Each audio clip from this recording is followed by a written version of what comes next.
بسم اللہ الرحمن الرحیم۔ السلام علیکم۔ اگر آپ ڈپریشن، انگزائٹی یا ذہنی دباؤ جیسے نفسیاتی عوارض میں مبتلا ہیں اور ان علامات پر آپ بغیر کسی میڈیسن کے کنٹرول چاہتے ہیں تو یہ ویڈیو آپ کے لیے ہے۔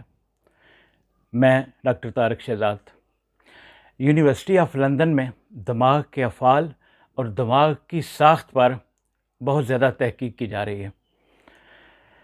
اس یونیورسٹی کے ہیڈ آف ڈپارٹمنٹ مسٹر تھارسٹن بارنہوفر، انہوں نے یہ دعویٰ کیا ہے کہ ایک چھوٹی سی ایکسرسائز کرنے سے دماغ کا فزیکل سٹرکچر ہی تبدیل ہو جاتا ہے اور بہت سے نفسیاتی عوارض پر دماغ بغیر کسی دوائی کے قابو پا سکتا ہے۔ پروفیسر صاحب کا یہ دعویٰ سن کر بی بی سی کی ایک معروف جرنلسٹ ملیسیا ہانگے-بوم نے پروفیسر صاحب سے رابطہ کیا اور اس نے اس خواہش کا اظہار کیا کہ وہ اپنے دماغ کو ایک بہتر دماغ میں تبدیل کرنا چاہتی ہے، لیکن شرط یہ ہے کہ اس سارے پروسیس پر بی بی سی ایک ڈاکومنٹری بنائے گا۔ پروفیسر صاحب نے اس چیلنج کو قبول کر لیا۔ اب ایم آئی آر مشین کی مدد سے ملیسیا کا دماغ سکین کیا گیا اور اس کی تمام تر رپورٹس کیمرے میں محفوظ کر لی گئی۔ پروفیسر صاحب نے ملیسیا کو روزانہ 30 منٹ اور 30 دن تک ایک ایکسرسائز بتائی، مائنڈ فلنس ایکسرسائز یہ ہے کہ آپ نے پوری توجہ اور انعماق سے لمحہ موجود پر فوکس رکھنا ہے۔ ماضی کے کسی خیال اور مستقبل کے کسی خدشے کو دماغ میں داخل نہیں ہونے دینا۔ مثلاً کسی گھنے جنگل میں کسی خوبصورت مقام پر آپ بیٹھے ہوئے ہیں، آپ کے ارد گرد فطرت کے رنگ بکھرے پڑے ہیں، پرندوں کے چہچہانے کی آوازیں آ رہی ہیں، آسمان پر بادل چل رہے ہیں، تو آپ نے اپنی پوری توجہ اس ماحول پر رکھنی ہے اور اسے محسوس کرنا ہے۔ خدشات اور خوف سے گھرا دماغ لمحہ موجود کی خوبصورتی کو محسوس نہیں کر سکتا۔ میڈیٹیشن اور مائنڈ فلنس، ان دونوں کے درمیان میں ایک بڑی پتلی سی لکیر ہے۔ میڈیٹیشن میں آنکھیں بند کر کے کسی تصوراتی چیز پر فوکس کیا جاتا ہے، جبکہ مائنڈ فلنس میں لمحہ موجود میں کسی چیز پر توجہ کو مرکوز کیا جاتا ہے۔ مثلاً آپ بادلوں کو دیکھ رہے ہیں، آپ گھر کے اندر ہیں تو اپنی سانس کی آواز کو بڑی توجہ اور انعماق سے سن رہے ہیں۔ ملیسیا نے روزانہ 30 منٹ تک یہ ایکسرسائز کرنی شروع کر دی۔ وہاں پرندوں کی آوازیں سنتی، پودوں کی ساخت پر غور کرتی، پانی گرنے کی آوازیں سنتی رہتی۔ مسلسل 30 دن تک بلا ناغہ یہ ایکسرسائز کرنے کے بعد وہ دوبارہ پروفیسر تھارسٹن کو ملی۔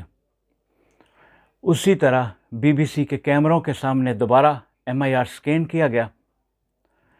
ایم آئی آر کی نئی اور پرانی تصاویر کو آپس میں ملایا گیا۔ سب یہ دیکھ کر حیران رہ گئے کہ اس کے دماغ میں 3 بڑی فزیکل چینجز آ چکی تھیں۔ پہلی تبدیلی، ہر انسان کے دماغ میں 2 چھوٹی چھوٹی گھنٹیاں لگی ہوتی ہیں جنہیں امیگڈیلا کہتے ہیں۔ سٹریس کی صورت میں یہ گھنٹیاں بجنا شروع ہو جاتی ہیں، جس کے نتیجے میں دماغ کے سوچنے اور سمجھنے کی صلاحیت یا تو بالکل کم ہو جاتی ہے یا ختم ہو جاتی ہے۔ ملیسیا کے دماغ کے ایم آئی آر سکین میں پہلی تبدیلی یہ آئی کہ اس کے امیگڈیلا کا سائز چھوٹا ہو گیا تھا، جس کا مطلب یہ ہے کہ دماغ کا سٹریس سے اریٹیٹ ہونے کی اہلیت نسبتاً کم ہو گئی ہے۔ دیٹس مین سٹریس پر دماغ کا کنٹرول پہلے سے بہتر ہو گیا ہے۔ آپ میں تحمل مزاجی بڑھ گئی ہے اور ناپسندیدہ سچویشن کو فیس کرنے کی صلاحیت بھی زیادہ ہو گئی ہے۔ دوسری بڑی تبدیلی یہ آئی، ہر انسان کے دماغ کے اندر ایک حصہ ہوتا ہے جسے ہائپو کیمپس کہا جاتا ہے۔ یہ انسان کی میموری کو کنٹرول کر رہا ہوتا ہے اور اسے برقرار رکھتا ہے۔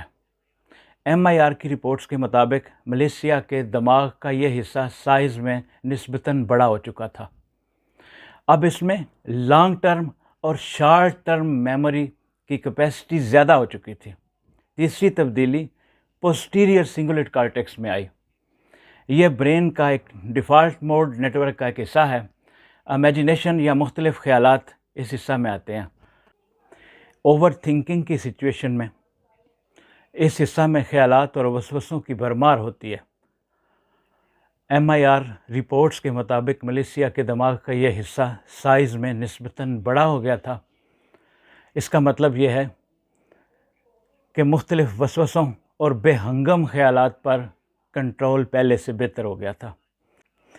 اگر آپ سٹریس اور انگزائٹی سے نکلنا چاہتے ہیں، خدشات اور وسوسوں کے چنگل سے آزاد ہونا چاہتے ہیں، تو خود کو فطرت کے قریب لائیے، اس کی قائم کردہ حدود کی پاسداری کیجیے، رب العزت کی تخلیقات پر غور کیجیے، اور اپنے سر پر لدا ہوا یہ سٹریس، انگزائٹی، خوف اور خدشات کا یہ بوجھ سجدے میں جا کر اس کی چوکھٹ پر گرا دیجیے۔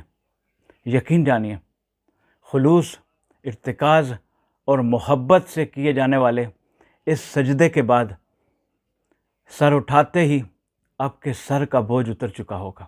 آپ سب کا بہت شکریہ۔ السلام علیکم۔